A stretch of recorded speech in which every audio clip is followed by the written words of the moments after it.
Good afternoon, everybody, and thank you for joining us. I'm Christina Fox, the CEO of Tech Alliance of Southwestern Ontario, a place for dreamers, doers, and world-changing ideas. We are committed to innovative companies who are launching, scaling, and competing globally through our advisory services, our accelerator, and experiences like these with partners and participants like all of you. Before we get started, I'm going to share a few key points. Everyone is muted on the call. If you have questions, though, please submit them through the Zoom Q&A feature at the bottom of your screen. Feel free to submit questions as Chris and Jay are speaking, and we'll conduct a Q&A following their presentation. This webinar will be recorded and available after the call, and you'll receive a thank you note with the recording and a couple of links. We're also pleased to be co-presenting with our peers at 4 other regional innovation centers in Ontario. With their clients and technology communities, we are Ontario together. Joining us is Jeff Chesbrough, CEO of Innovate Niagara, Yvonne Pilon, CEO of WeTech in Windsor, Essex, Shan McGrath, CEO of Halltech in Burlington, and Dave Carter, CEO of Innovation Factory in Hamilton, and their teams and their clients and community. Thanks so much to each of my peers in each of those cities, Burlington, Hamilton, Windsor, Essex, and Niagara, for joining us today, and for all of you across Ontario. We are taking a look at this challenging business climate, and as your regional innovation centers, we have listened to you, our clients and our community, with a unified voice, and we've worked with our government policymakers and elected officials to launch incentives and subsidies more inclusive for pre-revenue, early stage startups, and high growth scale-ups who are not necessarily or were not necessarily eligible for relief programs, including the initial and amended 75% Canada Emergency Wage Subsidy. So the announcements made by the federal government a few weeks ago and last Friday are certainly responses to the gaps that we've highlighted as a collective regional innovation center group. New support measures included $250 million boost to the IRAP program and $962 million funding to regional development agencies in support of Canada's highest growth innovation sector and to address those companies struggling with liquidity and cash flows, hence the reason for today. So to that end, we're going to take a deeper dive in today's session, and we're pleased to host New Business Landscape, Navigating Cash Flows and Government Programs in partnership with Chris Dowding and Jay McLean, both partners at MNP. Chris draws on more than 2 decades of experience working closely with private clients, helping them increase profitability at all levels to drive growth and to minimize both corporate and personal taxes.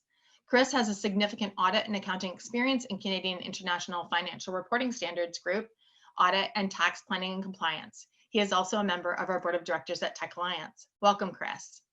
And Jay is the national leader for the government incentive practice, including scientific research and experimental development, SHRED tax credits, and Ontario Interactive Digital Media tax credits. Welcome, Jay. Thank you for joining us today, and I will turn over the presentation to the 2 of you. Great, thanks very much, Christina. It's our pleasure to be here today, and I would like to welcome all our partners across all the other regional innovation centers that are joining us today. I think it's really great that we have such collaboration across the province. So I'm Chris Dowding, a partner at MNP, and we've been asked today to talk a little bit about cash flow and how cash flow can affect your business, especially in these trying times. You know, I think it says a lot about where we're at today, in that, you know, my first slide here, we talk, the title is Survival. We've done a lot of presentations on cash flow and on operating your business over the years, but I don't know that any of them have ever been like this one will be like today. You know, every company in Canada and really across the world, the whole focus has really just turned to survival, trying to survive in these trying times. These are probably the most challenging times of our lifetime. So, you know, with that in mind, cash flow, you know, the historical saying has always been that cash flow is king, but it's really king in a period like today. You know, without cash, a company won't survive, and you know, we're not sure how long this period of challenge is going to stretch. But you know, without cash in your business, the business won't survive to the end of this period. You know, some of the key things we're going to talk about are developing key supplier and customer relationship strategies, and a little bit unusually for an accountant for sure is we're going to, one of the things with cash flow I would like to talk about is that profitability might not be your primary goal. You know, generating cash is important, and even more important than profitability. You know, it's still important to be profitable, but you might have to make decisions that you normally wouldn't make in these times just to get cash into your business. Because if there's no cash, and even if you're profitable, you still may fail if there's no cash in the business. So first, I'd just like to focus a little bit on cash inflows. So, you know, nothing that we're going to talk about today is really that revolutionary.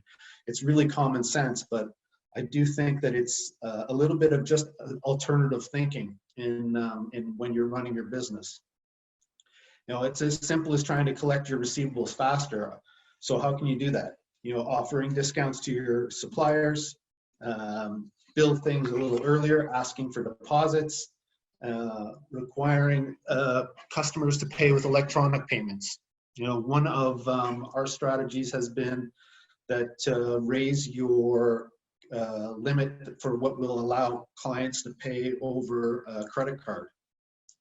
Here's where, you know, we've set aside our profitability goals in that, you know, credit card fees are expensive, but in order to get the cash flow in sooner, we'll raise that limit so that, you know, more clients can pay on credit cards and we get the money in faster.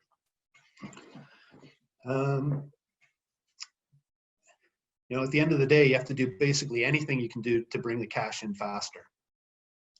You know, probably one of the most important things that I wanted to talk about too was to consider alternative sources of revenue.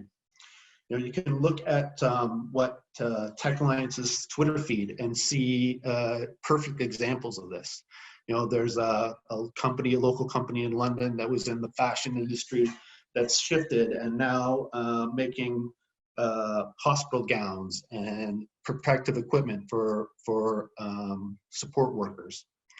There's another company in town called Statement that was also in you know, the fashion Airbnb business.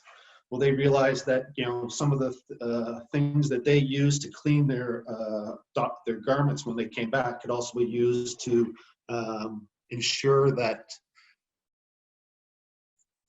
that they could use that technology to clean office environments, and have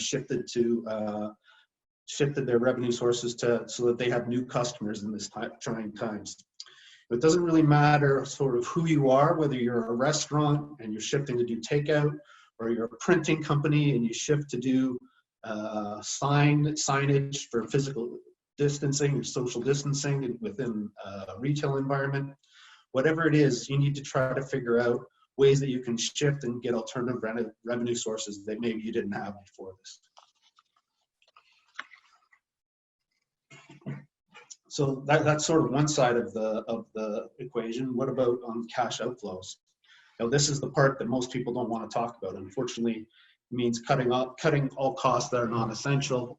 Unfortunately, you might have to do layoffs. It's really important to talk to your suppliers and negotiate with your lenders as much as possible.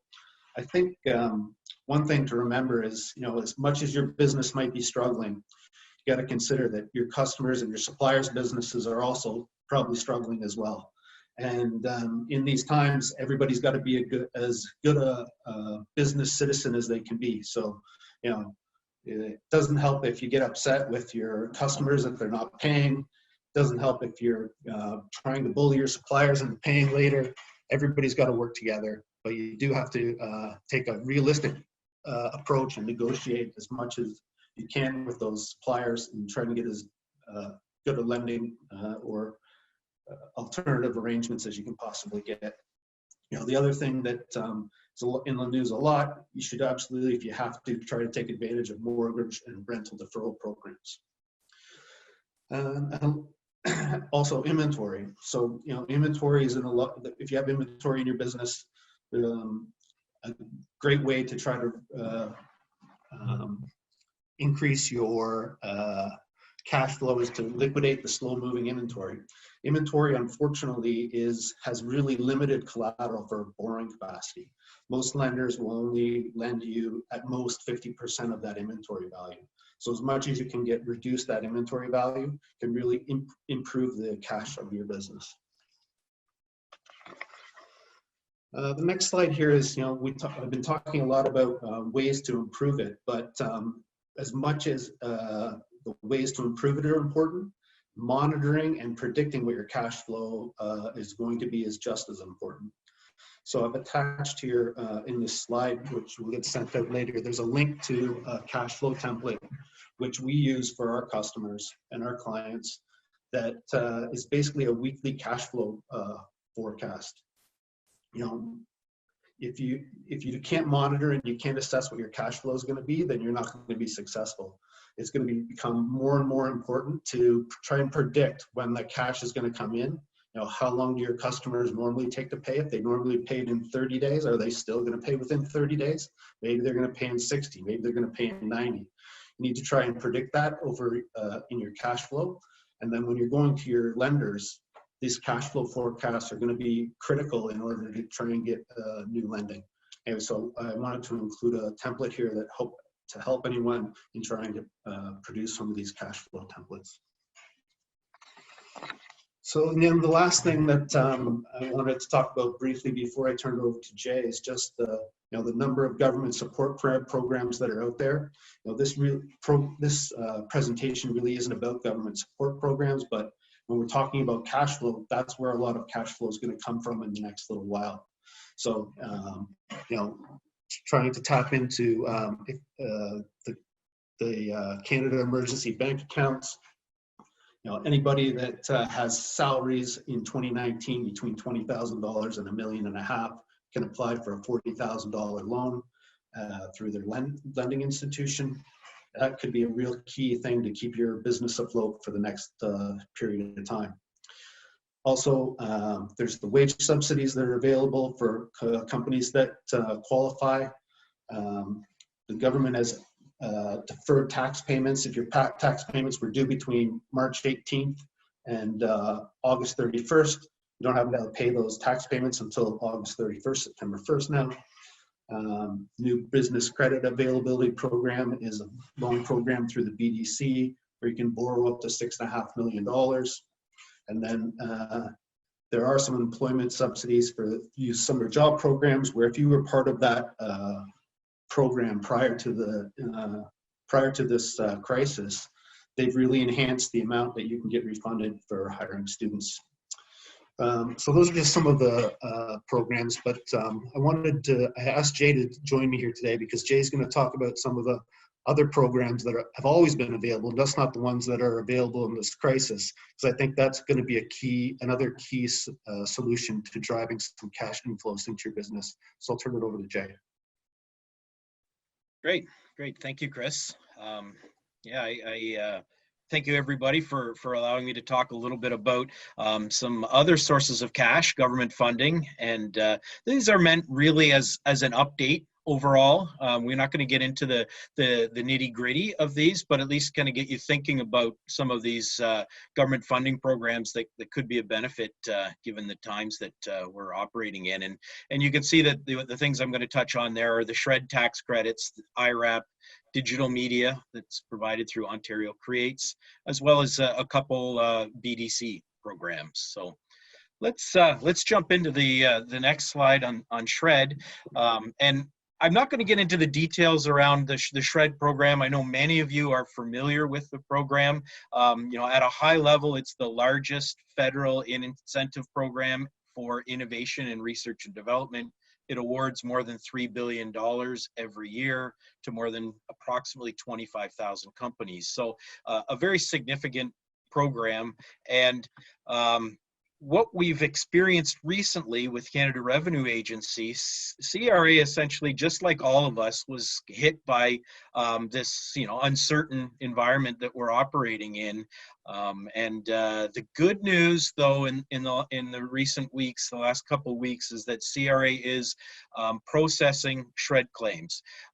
They have now more technology within the CRA. The individuals within the SHRED program are back to work working remotely and whatnot. So we've seen more and more processing of SHRED files in the last week or two, which is great news for your business, for everyone who has a claim submitted and wondering when is it going to get paid. I wanted to make a comment briefly about comfort letters too. So for those of you that are in immediate need of relief, you can ask CRA for a comfort letter. We've seen this in a few different cases where then you'd be able to take that comfort letter, take it to a bank or your institution, and essentially get a bridge loan until the refund is issued by CRA. Now, recently, in the last few years, we are seeing CRA process SHRED claims much faster, although they have had some delays. And so I just wanted to mention that as an option out there for those individuals that are used to filing for SHRED or have filed already.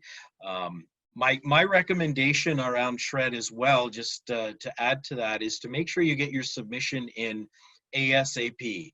And why I say that is every year at this time, the vast majority of SHRED claims are submitted in April, May, and June. And so I think, it makes sense for you to get your claims in, early on in that queue, because the number of submissions that will be, put forth to CRA in the coming, weeks and months will be significant. I wanted to mention, Chris talked a little bit about kind of deadlines changing for corporate taxes and personal taxes, and the government pushing those out, which is excellent given the environment we're working on. I have heard rumblings that they may also change the 18-month deadline for SHRED.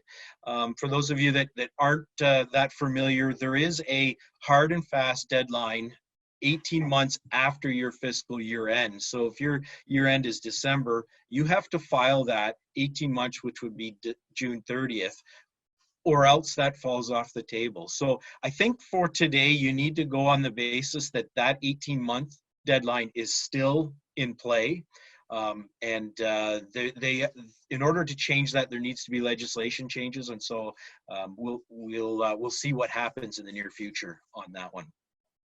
And I just wanted to briefly kind of talk about stacking and essentially, pay attention or look for ways to efficiently stack government funding programs.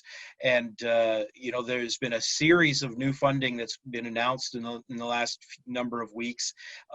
For example, that wage subsidy or even the IRAP, funding coming out. Most likely those items will have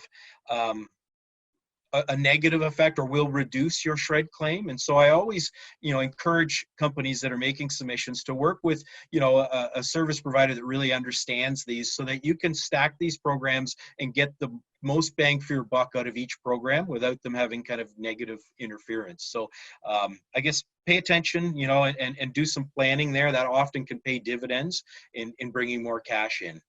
And lastly, I guess on the SR&ED or SHRED update is, if you have a submission in with the government and wondering when it's going to get paid and whatnot, you can reach out to your SHRED service provider or your CRA contact. Their emails are typically, or phone numbers are on the CRA business cards that they give you, and they'll try to you can get an update, and they'll try to prioritize your claim if you need so. So that's kind of a high-level SHRED update. I wanted to talk briefly now about the Industrial Research Assistance Program, which is administered by the NRC federally. And the good news for this is that for those of you that are familiar with this program, they have many different sub-programs that's administered under IRAP. But the good news is, starting April 1st, all of that funding has been refreshed. And so the funds will be flowing through IRAP. I know many companies in the past have got to that position where they've made submissions and they say, oh, I'm sorry, that funding is already committed for the year. So if there is any good news here, that there's definitely funding available through this program. And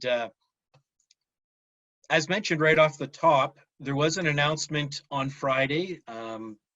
Justin Trudeau made an announcement that there's going to be an additional $250 million to support high growth SMEs and the community. So there's a lot of excitement around that because many of the technologies and growing companies, SMEs have maybe not been as fortunate in being able to take advantage of the programs that have been announced to date. This program specifically is going to target that community. There's not a lot of detail on this yet. However, starting tomorrow, there's going to be more details released and applications can be submitted on the NRC IRAP website. And so I guess stay tuned for that. You can even register online. If you go to their website, they will send you updates by email on when those details and applications come out. So this is still pretty hot off the press. And two more items I just wanted to touch on that are kind of being administered through the same entity is the Futurepreneur Canada program is providing $20 million to entrepreneurs between the ages of 18 and 39, as well as there's collateral-free loans up to $20,000. And in fact, in many cases, the BDC may be able to provide an additional up to $40,000 to kind of tack along with that. So if we keep these items in mind from the IRAP program. The Ontario Creates, which used to be the OMDC, Ontario Media Development Corporation, has the program that many technology companies have utilized historically called the digital media. It's a bit of a mouthful, OIDMTC, which is Ontario Interactive Digital Media Tax Credit. The good news on this program is that claims are still being processed. Which is excellent. They do take some time in order to be processed, but they are flowing. There is an update, though, that they do not have the ability to cut checks and send those out by mail. So if you have a submission put forth, it's probably a really good idea to register on their website for direct deposit, and that will be kind of the way that they're administering their funds going forward. And the last slide that I had to touch on was really kind of some of the business development Bank of Canada items. And you can see the CEBA program there. For these, this is really intended, again, for small businesses and not-for-profits, where there's up to $40,000 that can be awarded at a zero interest rate. And 25% of that can actually be deemed a grant. And so you would not have to pay that back, depending on timing there. And for those of you that are really up to date on announcements, the Prime Minister just recently, an hour or so ago, announced another $350 million funding program targeted for not-for-profits and charities. So stay tuned for more detail on that. It's a bit of an aside. And lastly, on the BDC update, you can see there, and Chris mentioned this one as well, that in order to cover your working capital and your operational cash needs, there is an ability to get $6 million, up to $6 million, depending on the revenue and size of your company. So this is something that you could look into as well. And it's really going to be funded by a combination of BDC and your financial institution. So anyway, overall, I just wanted to try to give you a high-level summary of some of the government funding updates that we're seeing, and this changes almost by the day. But hopefully you can look into those and take advantage of some of these programs. Chris, I'll pass it back to you. Yeah, great, thanks, Jay. The last slide here is really just if you're looking for more information, what the things Jay and I talked about today. A lot of it is changing on a daily basis. So, this website of M&Ps gets updated every day on the new announcements that come out and any new details that come out on any of the programs. If you're looking for information, this is a great resource to find practical, easy information to read on all the initiatives that the government's putting out, as well as other useful information from a financial point of view. So that's about what we had for our presentation. Turn it back to Christina. Sure, thank you. That's really terrific, Chris and Jay, and a great overview of some things that are really topical, particularly the announcement today by the Prime Minister, and a bit more detail on Friday's announcement. Maybe if we can go back to that announcement, you did include a link to a template in your PowerPoint. We'll include that in the thank you note that's going to go out. Can you give us a little bit of advice on how to prepare when you look at work sharing opportunity and the wage subsidy, as well as the new IRAP funding, and that there's a feeling that there can't be sort of double dip? How would you recommend people take a look at those two opportunities right now and prepare for perhaps a discussion with you to understand where they have the greatest benefit from either program? Is there anything that you can offer in that way? Sure, Christine, I could probably tackle that one. So very good question, and there needs to, I think, be some strategy there to focus on kind of getting the most out of both of those programs. So the Industrial Research Assistance Program is really typically about innovation and putting and commercializing a product, and so you want to be able to hypothetically have your employees that are not involved with product development and commercialization. Maybe it's the sales team, or it's the administrative staff, or others in the office that could get the some of the other subsidies, and at the same time you could get IRAP on the employees, because IRAP will fund up to, typically it's about 80% of internal salary costs and 50% for contractors. So if you look at kind of where you're going to get the biggest bang for the buck, you might want to look at your employees, what they're contributing, and what lines up best with each one of the government funding options. So very good question. Okay, and thank you. I think that is one of the questions that has come in to our organization over the last couple of days, particularly with that announcement. And I do love the fact that you called out that the registration is open now on the IRAP website, and that they will be releasing details for the application for 7 a.m. Wednesday morning. So for those of you who are on the call and haven't had a chance to do that, it's quick and easy, the registration process, and it's expected that we'll get a bit more information tomorrow. I also expect we'll see maybe something today that helps guide people to determine whether this is a good use of their time, and perhaps related to not double dipping and really understanding where they can receive the greatest incentive or funding through a couple of the different programs. I'm going to ask another question of both of you. What have you found to be the most popular number one question that has been asked of you from small, medium, and large enterprise businesses maybe 2 weeks ago? And then maybe in the last few days, and how have they changed? And just for those who are on the call, in case they have not had an outreach in that way, to know, is there something they're missing? Have they been a bit head down, just keeping their businesses in that survival mode, as Chris mentioned, that may have missed, some of those key questions that they should be asking that were really popular a couple of weeks ago, and continuing to ask those key questions so that they have the greatest opportunity to thrive post-COVID?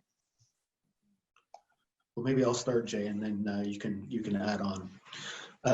If I think of 2 weeks ago, and really the environment is changing daily. But if I think of 2 weeks ago, the majority of the questions that I would have been receiving are, what programs are available? How do I qualify?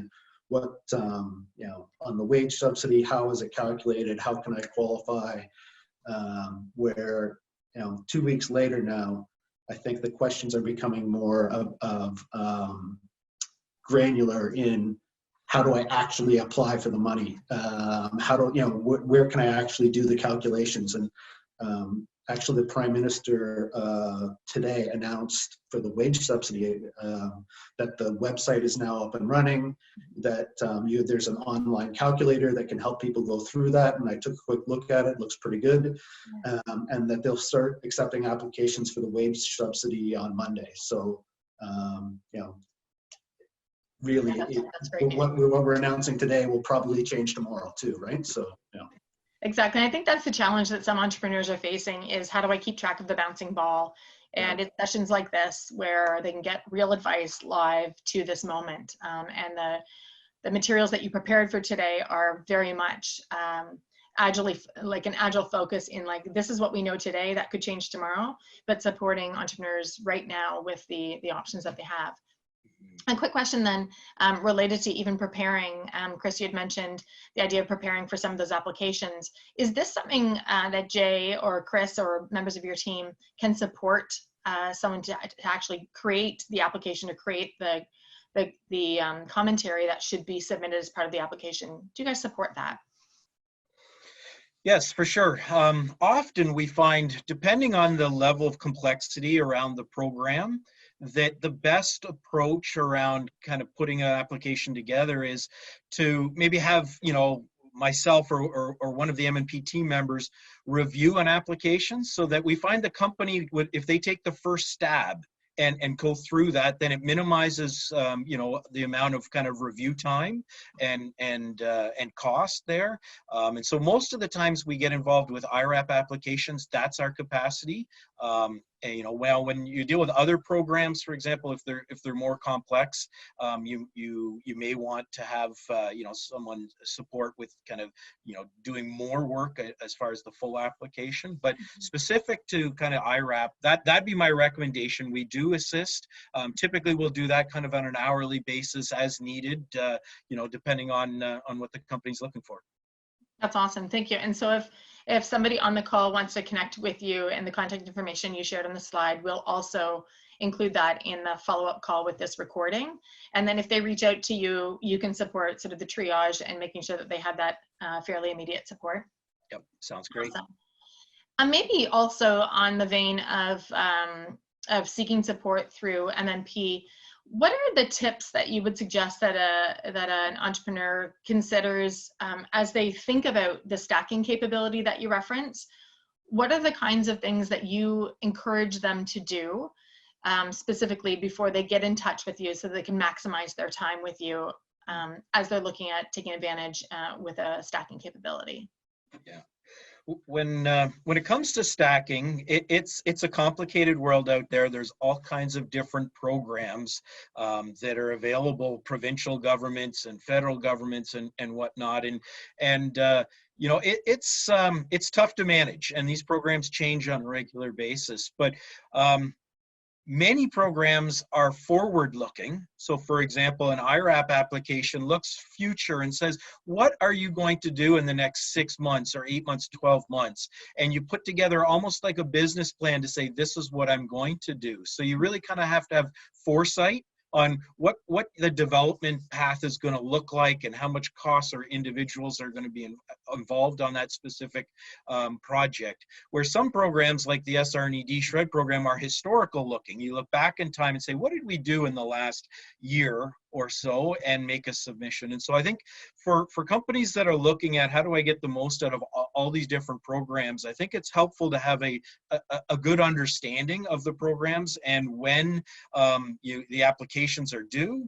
Sometimes when the applications, you go to put forth an application and you may realize, well, I've missed the deadline or they're out of funding already. Other times you'll look at a program, you say, well, I think I applied for that, but there's actually a limit that the company has to be around. There's some other limitations or criteria that the company has to have 3 years prior financial statements in order to apply. And so there's all these little nuances, I guess I'd say, that you'd want to look at to say, okay, I want to spend my time in the most efficient manner in order to get the most from all of these programs, and where's the highest probability of success and which programs to look at. So I know there's a lot in there, but essentially it's the devil's in the detail, as they say. It's true. I mean, cash is king and the devil's in the details, I think, is good bits of advice that we've heard from both of you today. I think that we have come to a bit of a conclusion on the Q&A session. Lots of questions for both of you, and I appreciate the fact that you provided that advice about how to prepare before a conversation is had, and particularly even the look back and the look forward comparison for some folks who are brand new to this space and building their companies, who perhaps maybe haven't tipped into grants that are available and have been more focused on VC and angel networks. This is a real opportunity for them to understand and how to navigate, and that can be tricky. So knowing that they've got coaches like both of you to support that is really helpful. So thanks for sharing that piece of advice on the comparison. So to that end, I want to thank both you, Chris and Jay of MMP, for joining us today and your incredible insight to support our viewers with strategies to navigate these continued uncertain times. As the world and as our nation gets back on our feet, it's these kinds of things that are available to entrepreneurs to make that success even more viable. Links to the resources of each of the respective regional innovation centers who are on the call today, as well as a link to the IRAP application opening up tomorrow morning, will be shared with all the participants on this call, including the recording of the webcast. So thank you again to our regional innovation partners, WeTech, HallTech, Innovation Factory, and Innovate Niagara. Thank you to the teams of each of those regional innovation centers and the team at Tech Alliance for creating this opportunity today with Chris and Jay. Together we have an Ontario spirit in support of tech entrepreneurs across Ontario. Have an incredible afternoon, everybody. Stay safe, be well, and thank you.